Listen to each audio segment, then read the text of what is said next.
Sorry, I had to throw away all of Leticia's stuff.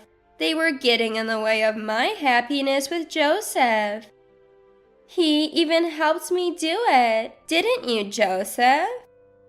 Coming back from a week-long business trip, I found that my sister and my husband had thrown away all my belongings.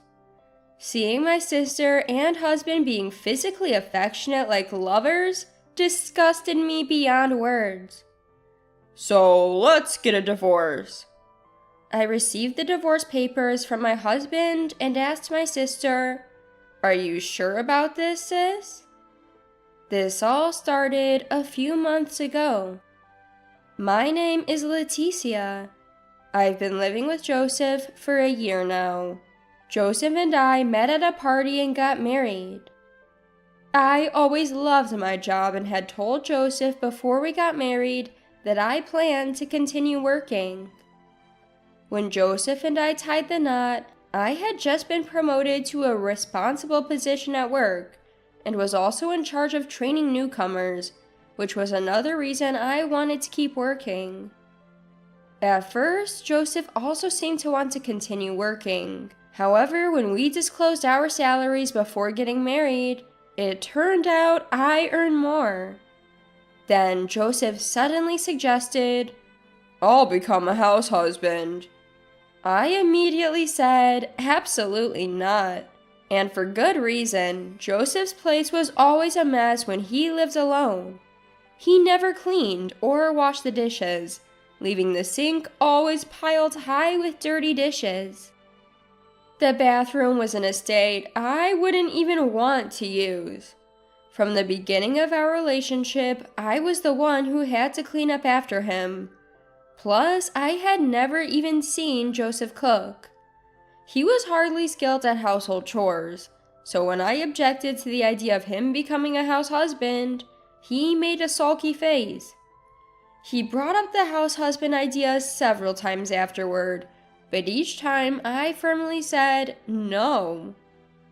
Despite occasional arguments with work-averse Joseph, our life was fairly ordinary. But for the past 6 months, my sister Carolina had been visiting us too often, and it was wearing me out. She lives nearby at our parents' house, but frequently drops by our place. Although she's unemployed, she falsely tells people she earns advertising revenue by posting on social media. She's just an impossible person to deal with. She would come to our house almost every day, eat dinner, and then leave. I couldn't get comfortable with that. She's here again. When I come home from work and hear joyful conversation from the living room, it only makes me feel more drained. When I go to the living room, my sister and Joseph are sitting close together on the 2-seater sofa. My sister waves at me saying, "You're back." Lately, these two seem to be getting unusually close. Is it because they've been drinking? Joseph! Carolina. Hearing them call each other like that irritates me. Joseph and my sister seem to be enjoying some appetizers, so I decide to cook my own dinner. As I start cooking, Joseph says, Leticia, I got us some appetizers." As I prepare my own meal, I ask irritably, why? Joseph responds with a dismissive laugh. "I'm hungry, and your cooking isn't good, so I bought appetizers." What? You can't even cook, and you're calling my food bad? When I respond angrily, pan in hand, my sister chuckles and lightly taps Joseph's shoulder. "Don't be mean, you'll hurt Leticia's feelings if you tell the truth." "As a husband, I'm educating my wife. Your cooking is terrible. It's inedible. But I'm hungry, so go get some appetizers." Joseph's face is flushed red from drinking. My sister is laughing so hard she's practically choking, and I put the frying pan away. I quietly put away the ingredients I've taken out and head for the door. I've just come home, and as I try to leave again, Joseph yells, "Hurry up! Be back in 5 minutes!" Hearing my sister's laughter in the background makes my skin crawl. I leave the house and make it to the grocery store. On my way back, carrying potential appetizers and my own substitute for dinner, I realize I'm crying. The frustration is overwhelming. Joseph always eats my cooking without a word of complaint. Sometimes he'd even say, "This is delicious," while eating it. I learned to cook from Mom, and even my sister knows my cooking isn't bad. But to come home tired from work, cook earnestly for Joseph, and then be told it's bad was truly heartbreaking. I return home, let out a soft sigh, and head toward the living room. Joseph and my sister are sitting on the 2-seater sofa, red-faced and snuggled up, apparently having drunk too much. My sister even has her head resting on Joseph's shoulder, looking blissful. With a cooled heart, I take out my phone and snap a photo of their sleeping faces. The next morning, my sister laughs and says, "Sorry for staying over. Didn't mean to. Wouldn't want Leticia to get suspicious, considering how well Joseph and I are getting along." I reply with a smile. It's okay. I serve breakfast to my sister and later to Joseph, who wakes up after her. Joseph casually asks, "What about yesterday's appetizers?" "They're in the fridge. Feel free to have some," I say as I serve breakfast. "Sorry you have to eat my bad cooking all the time." "Huh? Did I say that?" "You sure did, Joseph. Leticia looked really upset." "Well, forgive me. I was drunk." "It's fine. Whatever." I speak flatly and say I'm off to work now, and leave the two behind as I exit the house. Once I step out of the front door, I stop the recording on my mobile phone. I've decided to record all conversations between Joseph, my sister, and me from now on. I honestly don't want a divorce. I just want to kick my sister out and go back to my normal life with Joseph. But my suspicions about Joseph have grown so much that there's no turning back. Then I get assigned a week-long business trip. I'm going with a younger male colleague, traveling far away. It's his first business trip and he looks pretty nervous. I feel the responsibility to be strong, but I can't help but worry about what's going on at home. Will my sister make a move on Joseph while I'm gone? To ease my concerns, I decide to spend some saved up money. Once the week-long trip is safely over, my colleague and I take a moment to relax before reporting back to the office. When I got back home after picking up a certain item, I could sense my sister's presence again. I sighed, not feeling like going into the living room right away. Instead, I walked into my bedroom and was shocked. Everything of mine was gone. My favorite dresser that I bought when I lived alone, all the clothes in my walk-in closet, nothing was there. Going into the living room, I found Joseph and my sister sitting closely together on the love seat. "What's going on here?" I shouted. My sister chuckled and said, "Sorry, I threw all your stuff out. It was in the way of Joseph and me getting happily married. Joseph even helped me throw it out, right?" My sister playfully touched the tip of Joseph's nose, and he grinned lazily. Watching the two of them touch each other like lovers, I felt chills running down my arms. "That's why I'd like you to divorce me," Joseph said, casually handing me the divorce papers. Such an incredibly selfish pair. While I was at work, my sister had the nerve to let herself into my home. And my husband accepting her and going so far as to cheat with my own sister was beyond belief. Fuming with boiling anger, I decided to make them regret their choices. I stared at the pre-filled divorce papers and then looked at my sister. "Hey sis," I said, noticing her genuinely happy smile. "Are you sure about this? Marrying Joseph, is it really what you want?" "Huh? Of course! Joseph and I are in love. Sorry, Leticia, but your sister is just more attractive than you. I know it must be tough to have your husband stolen, but don't worry, I'll take good care of him." "Leticia, I'll make sure Carolina is happy, so feel free to go ahead with the divorce." I couldn't believe it. He had the gall to say that after promising to make me happy when we got married and then letting it come to this?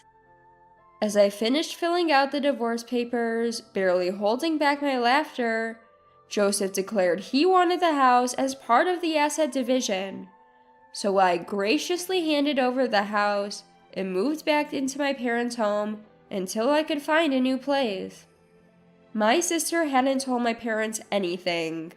When I explained the situation, they hugged me, tears in their eyes. "You don't have to think of her as your sister anymore." Her warmth had me breaking down in tears before I knew it. I heard from Joseph, who apparently submitted the divorce papers the same day. He even included a smiling photo of my sister and him, confirming my belief that I'm better off divorcing someone like him. A few days later, I visited the house I used to share with Joseph, accompanied by my lawyer. It was a day off, so both Joseph and my sister were home, which was convenient. When I suddenly showed up with my lawyer, they were shocked. But once I mentioned it was about money, they mistakenly thought they might get something in the asset division, so they let us in without hesitation. That's when I handed Joseph and my sister something I'd picked up on the way back from a business trip. Inside the brown envelope were photos of Joseph and my sister caught in the act of their affair. The pictures captured them kissing, with the curtains left wide open. I didn't know what Joseph and my sister would get up to while I was away for a week, so I'd use some of my savings to hire a private investigator to gather evidence. I even brought out my sister's diary that she left at our parents' house. It had entries about her sweet days with Joseph, starting about 6 months ago around the time. She started hanging around our house all the time. While I calmly laid out the evidence and began explaining what was from when, my sister shouted, "Enough already! Why is Leticia trying to ruin my happy future with Joseph? I get that Joseph is a catch, but aren't you ashamed for gathering all this evidence?" she asked. "I'm not ashamed. The one who should be ashamed for getting caught in photos like these is you. So now that we have all this evidence, I'll be requesting $20,000 in damages from each of you." $20,000? That's absurd.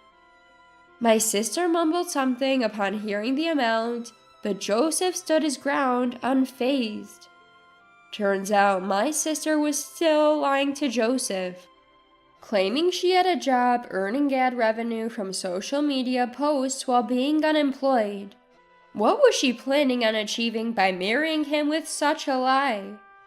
Though I was disgusted, when I announced I'd be taking the compensation, Joseph seemed to be relying on my sister's supposed income.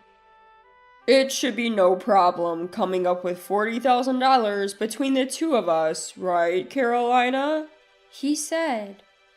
My sister gave a wry smile and nodded, "Yeah." From there, it was up to the lawyers. After discussions on how the compensation would be paid, it was agreed that both would pay the total amount of $40,000 in one lump sum. We set the payment deadline, and that was the end of the meeting for the day. "As for you, sis, take care," I said, emphasizing my final point. All my sister could do was give another wry smile. A few weeks later, I got a call from someone asking if I knew Joseph's whereabouts. When I asked if they were still living in their old house, the person told me it was empty. I had received the full compensation from Joseph and my sister right away, so I hadn't given much thought to what happened next. But now this person was saying that not telling them where Joseph was could cause me trouble. My parents had mentioned cutting ties with my sister, but I figured Mom might know where she was. Sure enough, only Mom knew. Turns out my unemployed sister couldn't afford to pay me the compensation.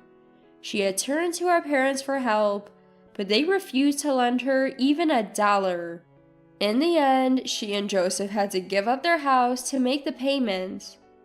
I did wonder why Joseph, who had an income, was in this situation, but the person who wanted to know Joseph's whereabouts eventually showed up at my house, so I ended up guiding them to where Joseph was living. I was shocked when I saw Joseph in my sister's new place. It was an astonishingly old apartment. The outdoor stairs were rusted, and the walls were in bad shape.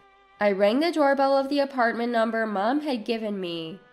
I announced who I was and that I brought someone who needed to speak to Joseph. My sister opened the door, looking puzzled. "Who is this?"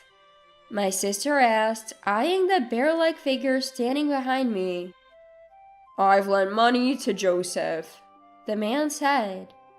Yes, this was the money lender to whom Joseph had borrowed money during his bachelor days. Joseph had a fondness for gambling and had racked up a significant debt when he was single. Even though he worked hard to pay it off, it seemed like he was only covering the interest. I knew about Joseph's debt when I married him and had been striving in my career to pay it off in one go. "I had no idea Joseph had debt!" my sister screamed, which brought Joseph running from the back of the house. "You're the one who told him where we live," my husband shouted at me, to which I sighed and responded, "Well, if I didn't, they might have come after me for the money." "Why didn't you tell me Joseph had debt, Leticia?"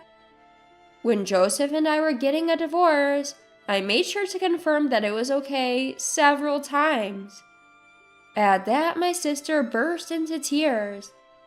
"This is just terrible. I don't have money, I don't have a job, and Joseph has debt? This isn't how it's supposed to be."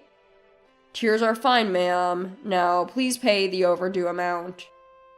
When the bear-like moneylender took a step forward, my sister let out a scream. Joseph apologized deeply, shouting, "I'm sorry. Actually, I quit my job. Before divorcing Leticia, I saw that Carolina was making money off from social media ads. So, I thought she was well off, and I decided to become a house husband. That's why I don't have money now." "What do you mean you quit your job?" My sister slammed her hand on Joseph's desperately apologizing head. Joseph was equally mad at my sister, shouting, "It's your fault for deceiving me." Listening to their fight, it became clear that Joseph had quit his job before their marriage, relying on my sister's money. My sister, too, had been hiding her jobless state from Joseph, who now felt deceived. But none of that mattered to the moneylender. "Shut up, both of you. Just pay whatever you can right now." Joseph rushed into the house and handed the moneylender whatever cash he could find. "Not much, but it'll have to do. I'll be back, so don't run away." The moneylender grumbled as he left. Just as I was about to leave, I heard my sister's pleading voice. "Hey, Leticia, you're listening, right? Dad and Mom have cut ties with me. I'm struggling even to afford daily meals. You get it, right? Can you please lend me some money?" Frustrated by my sister's audacity, I turned around and said, "Absolutely not. Enjoy your debt-filled life," and walked away, hearing her sobbing in the background. Later, I heard Joseph and my sister didn't get divorced. However, they were frequently begging our parents for money.